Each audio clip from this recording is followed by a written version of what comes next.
So cost of production वो element है production का जिसके बिना कोई प्रोडक्शन एक्टिविटी पूरी नहीं हो सकती। यानी प्रोड्यूसर चीज़ें बनाने में कितना खर्चा होगा ये ना सोचे और प्रोडक्शन कर दे, ऐसा तो हो ही नहीं सकता। इसीलिए माइक्रो इकोनॉमिक्स में ठीक प्रोडक्शन के चैप्टर के बाद आता है कॉस्ट का चैप्टर। वेलकम एवरीवन, आप लोग देख रहे हैं eco world digital classes and this is micro economics series for standard 11th। I am doing chapter number 8 cost, यानी कि कॉस्ट ऑफ प्रोडक्शन, यानी कि किसी भी कमोडिटी को प्रोड्यूस करने में, बनाने में प्रोड्यूसर का कितना खर्चा लगता है, लागत क्या है, that is known as cost. Okay, so in today's video, अब हमने पिछली वाली में वी अंडरस्टूड कॉस्ट क्या होती है, डिफरेंट टाइप्स ऑफ कॉस्ट्स क्या इन्वॉल्व होती हैं, टोटल कॉस्ट क्या है, टोटल फिक्स्ड कॉस्ट क्या है। आज डिस्कस करेंगे दूसरी cost which is average cost और उसके components. Okay, let's begin. So what is average cost? अब let's take an example guys, quickly एक एग्जाम्पल लेते हैं। आपने 100 यूनिट्स बनाई, ओके, आप प्रोड्यूसर हैं, आपकी फैक्ट्री में 100 फिजिकल यूनिट्स बनते हैं, ठीक है, और आपको हर यूनिट बनाने में, मान लो तुम्हारी पेन्स की फैक्ट्री है तो तुमने 100 पेन्स बनाए और तुमको हर पेन बनाने में खर्चा लगता है। I am not talking about price. देखो, ये पेन कितने पे बना है वो अलग है, कितने पे बिका है वो अलग है। The rate at which it has been created, वो खर्चा जो है that is cost, cost of production, and the amount at which we will sell it, जिसपे हम इसको बेचेंगे, वो सेलिंग प्राइस है, या सिंपल शब्दों में आप जिसे प्राइस समझते हैं वो प्राइस है। कॉस्ट और प्राइस में बहुत अंतर होता है। कॉस्ट प्रोड्यूसर की है, प्राइस कस्टमर की है। तो मेरे को अगर 2 रुपए का ये मार्कर पड़ा है, मैं पागल थोड़ी ना हूँ जो इसको 2 रुपए का बेचूंगी, मैं इसको 10 का बेचूंगी। तो 2 क्या हुआ मेरा खर्चा, 8 क्या हुआ प्रॉफिट, टैक्सेस, और 10 क्या हुआ वो रेट जिस पे तुमको ये पेन मिलेगा। तो यहाँ मैं पूरे चैप्टर में उस 2 रुपए की बात कर रही हूँ, यानी कॉस्ट की बात कर रही हूँ, लागत की बात कर रही हूँ, इसका ध्यान दें। ओके, तो मान लो आपने अपनी फैक्ट्री में 100 पेन बनाए और हर पेन को बनाने में जो आपका खर्चा था, रॉ मटेरियल, पैकेजिंग, प्रोसेसिंग का, वो था 10। तो आपको हर यूनिट को बनाने में लगे 10 रुपए, ठीक है। तो आपका टोटल कितना पड़ा, टोटल खर्चा, टोटल कॉस्ट कितनी है, 1000। 100 इंटू 10, अगर एक यूनिट पे 10 तो 100 यूनिट पे 1000। So this 1000 is your total cost. What is total cost? The total cost is the total cost in producing commodities. ठीक है ना, तो 1000 रुपये आपका टोटल कॉस्ट है। लेकिन फिर एवरेज कॉस्ट क्या है? एवरेज कॉस्ट का फॉर्मूला होता है TC बाई Q, जहाँ TC ये है और Q है यूनिट्स जितने प्रोड्यूस किए। तो लो अभी लगा देते हैं, 1000 बाई 100 कितना हुआ, 10। तो कहने का मतलब है एवरेज कॉस्ट एक यूनिट को प्रोड्यूस करने की कॉस्ट है। अगर 100 पेन पे टोटल खर्चा आया 1000, तो एक पेन को प्रोड्यूस करने का खर्चा कितना, 10 रुपया, है कि नहीं। तो एवरेज कॉस्ट की डेफिनेशन है it is cost per unit produced, हर यूनिट का खर्चा, या आप कह सकते हैं average cost is equal to total cost by total quantity produced, total cost by total quantity produced, वो एवरेज कॉस्ट होती है। अब एवरेज कॉस्ट से पता चल जाता है पर यूनिट कितना खर्चा पड़ रहा है हमारा, एक पेन बनाने में how much am I spending, so that is average cost. Okay, further average cost के 2 टाइप्स हैं, वेरी इंपॉर्टेंट। कॉस्ट का चैप्टर इज वेरी इंपॉर्टेंट बिकॉज इसमें हर कॉस्ट के टाइप्स हैं, उन टाइप्स पे questions, true false plus numericals बहुत आते हैं इस चैप्टर से, वहाँ इसकी इंपॉर्टेंस बहुत होती है, तो खास ध्यान दें। एवरेज कॉस्ट के आगे हैं 2 types, average fixed cost and average variable cost. एक हेड्स अप दे रही हूँ, एग्जाम में ना एवरेज और टोटल ध्यान से पढ़ना। टोटल फिक्स्ड कॉस्ट कुछ और है, एवरेज फिक्स्ड कॉस्ट कुछ और है, टोटल वेरिएबल कॉस्ट अलग है, एवरेज वेरिएबल कॉस्ट अलग है। तो ध्यान देना क्या पूछा गया है। Okay, so average fixed cost का फॉर्मूला है total fixed cost bye output quantity. Total fixed cost हम पिछली बार समझ ही चुके हैं। टोटल फिक्स्ड कॉस्ट इज कि जो आपके फिक्स्ड खर्चे हैं जो प्रोडक्शन के साथ चेंज नहीं होंगे, I hope that is clear now to you, तो उनका फॉर्मूला निकलता है एवरेज फिक्स्ड कॉस्ट का total fixed cost by quantity. तो मान लो आपका टोटल फिक्स्ड खर्चे जो है बिजनेस में वो है 20,000 और आपने क्वांटिटी प्रोड्यूस की है 100, तो आपका एवरेज फिक्स्ड कॉस्ट कितनी आई, 20,000 by 100। You getting my point, समझ में आ गया, 200 रुपये की एवरेज फिक्स्ड कॉस्ट आ गई। अब एवरेज फिक्स्ड कॉस्ट ऐसे निकलती है तुम्हारे सामने, आउटपुट यानी कितने यूनिट्स प्रोड्यूस किए, टोटल फिक्स्ड कॉस्ट तुम देख रहे हो 20 है, क्योंकि फिक्स्ड कॉस्ट फिक्स्ड होती है, वो चेंज ही नहीं होती। जैसे रेंट है, प्रोडक्शन 0 है या 1000 है, उससे क्या फर्क पड़ता है, अगर 20 का रेंट है तो देना ही पड़ेगा। तो टोटल फिक्स्ड कॉस्ट हमारी कांस्टेंट चल रही है। और AFC कैसे निकाली, 20/1, 20/2, 20/3, 20/4, ठीक है। अब तुम ध्यान से टेबल को देखो और सिर्फ AFC पे नजर मारो। तुम्हें दिख रहा है कि AFC कंटिन्यूसली फॉल कर रहा है, कैन यू सी दिस, 20, 10, 6.65, यही तुम्हारी डायग्राम में भी दिखता है।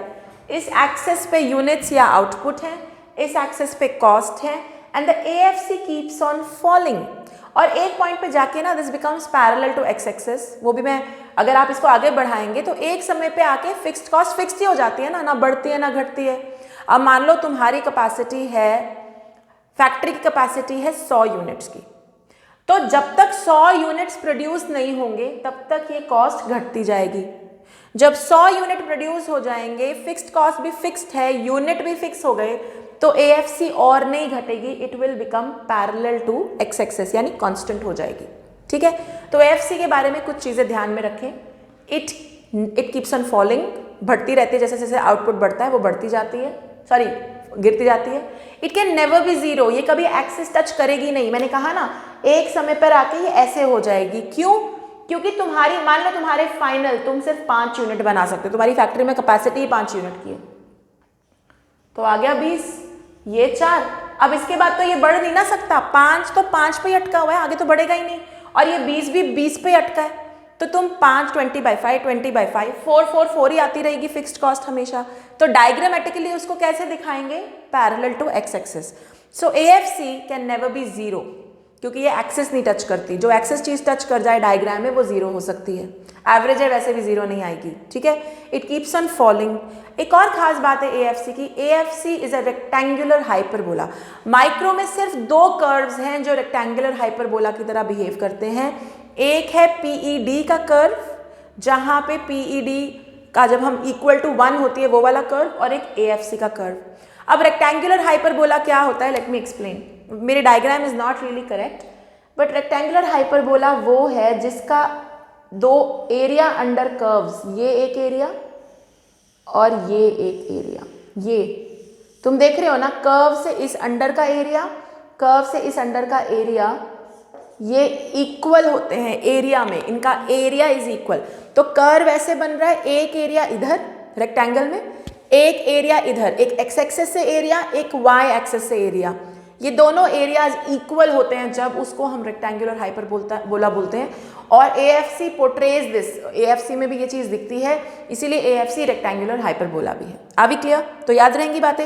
AFC आउटपुट बढ़ने से घटता है, लेकिन कभी जीरो नहीं होता, कभी एक्सेस नहीं टच करता। क्यों? क्योंकि एक समय के बाद ना फिक्स्ड कॉस्ट बढ़ेगी ना आउटपुट बढ़ेगा, तो ये कांस्टेंट हो जाएगी, and it displays rectangular hyperbola properties. Clear है? Are we good? ग्रेट।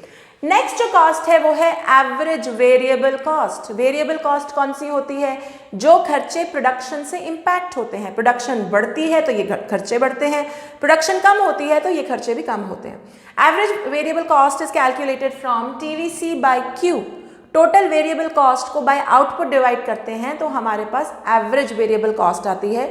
आपके सामने टेबल है, there is TVC and you can see AVC, 10, 9, 10/1, 10, 18/2, 9, 24/3, और ये U शेप लेता है। AVC comes out to be in U shape. तो AVC का कर्व है U शेप्ड कर्व, ऐसा, ठीक है। और ये U शेप्ड कर्व क्यों है, ये क्वेश्चन कई बार पूछा जाता है कि why is AVC a U shaped curve. तो इसका आंसर बहुत सीधा है, due to law of variable proportions. अब लॉ ऑफ वेरिएबल प्रोपोर्शंस क्यों, याद करो। लॉ ऑफ वेरिएबल प्रोपोर्शन क्या कहता है? TP पहले इंक्रीजिंग रेट पे बढ़ेगा, फिर डिक्रीजिंग रेट पे बढ़ेगा, फिर घटेगा, यही बोलता है। अब एक बात दिमाग में बिठाओ, प्रोडक्शन और कॉस्ट एक दूसरे से उल्टे चलते हैं। यानी कि अगर आपकी प्रोडक्शन बढ़ती जा रही है तो आपकी पर यूनिट कॉस्ट कम होती है कि नहीं? ध्यान से सोचो, ऐसा क्यों होता है कि जब तुम प्रिंटर के पास जाते हो प्रिंट करवाने, वो कहता है अगर बहुत सारी प्रिंटिंग कराओगे ना तो मैं तुम्हें सस्ते दामों में बेचूंगा। क्यों? क्योंकि जब तुम 5000 10,000 पेज करवाते हो, अब उसकी एक बार में जो इंक डलेगी वो तो उतनी है। अब तुम उस इंक में या तो 10 पेज निकलवा लो या 1 पेज निकालो, उसको तो उतनी ही पड़ेगी। तो जब आप बल्क में करवाते हैं उसको पर यूनिट कॉस्ट कम पड़ती है, इसलिए वो आपको सस्ते दामों पे देता है। सेम लॉजिक फैक्ट्री में भी लगता है। जब प्रोडक्शन बढ़ती है तो कॉस्ट पर यूनिट कम होता है, यानी प्रोडक्शन बढ़ने से कॉस्ट लागत कम होती है। उतने ही रॉ मटेरियल में जब बहुत सारा सामान बन रहा है तो हमें पर यूनिट कॉस्ट कम पड़ती है कि नहीं। इस लॉजिक से जब प्रोडक्शन बढ़ रही है तो एवरेज कॉस्ट, ये देखो, इनिशियली जब टीपी बढ़ती जाती है इंक्रीजिंग रेट पे, यानी प्रोडक्शन धड़ल्ले से बढ़ रही है, तो एवरेज वेरिएबल कॉस्ट कम होती जाती है, गिरती जाती है, क्योंकि प्रोडक्शन बहुत तेजी से बढ़ रही है तो एवरेज कॉस्ट कम। फिर टीपी बनता है मैक्सिमम कांस्टेंट, मतलब एवरेज कॉस्ट जो टोटल प्रोडक्शन है अपनी कैपेसिटी मैच कर जाता है, तो ठीक उससे कॉरेस्पॉन्डिंग उस समय पर हमारा जो वेरिएबल कॉस्ट है, जो हमारा खर्चा है, वो कांस्टेंट हो जाता है, मिनिमम हो जाता है। क्यों? आपका टीपी हो गया मैक्सिमम, जितना प्रोडक्शन हो सकती थी उस रॉ मटेरियल से वो हो गई, तो ऑब्वियसली जो पर यूनिट लागत है वो मिनिमम हो गई, वो कम पड़ गई। फाइनली जब टीपी घटने लगता है, उतना ही रॉ मटेरियल और प्रोडक्शन घट रही है, तो आपकी वेरिएबल कॉस्ट बढ़ने लगती है। तो AVC is U shaped curve owing to law of variable proportions. Step number 1, when TP increases at increasing rate, AVC falls. When TP is maximum and constant, AVC becomes minimum and constant. देखो, and finally when TP falls, decrease, गिर जाता है, तो AVC increases. इसी कारण से AVC U-shaped curve है। ठीक है, आर वी क्लियर? इस टॉपिक में डायरेक्ट क्वेश्चंस, एमसीक्यू क्वेश्चंस बहुत हैं, टेबल पे भी क्वेश्चंस हैं, न्यूमेरिकल्स पे भी क्वेश्चंस हैं, इसलिए ध्यान दिया जाए। Okay, I hope you are clear with the concept of average cost and its type. अगली वीडियो में करेंगे मार्जिनल कॉस्ट और इन सब के रिलेशनशिप्स। अगर आप लोग मुझे यूट्यूब पे देख रहे हैं तो लाइक, शेयर, सब्सक्राइब, कमेंट करना बिल्कुल मत भूलिएगा। Till then take care, bye bye.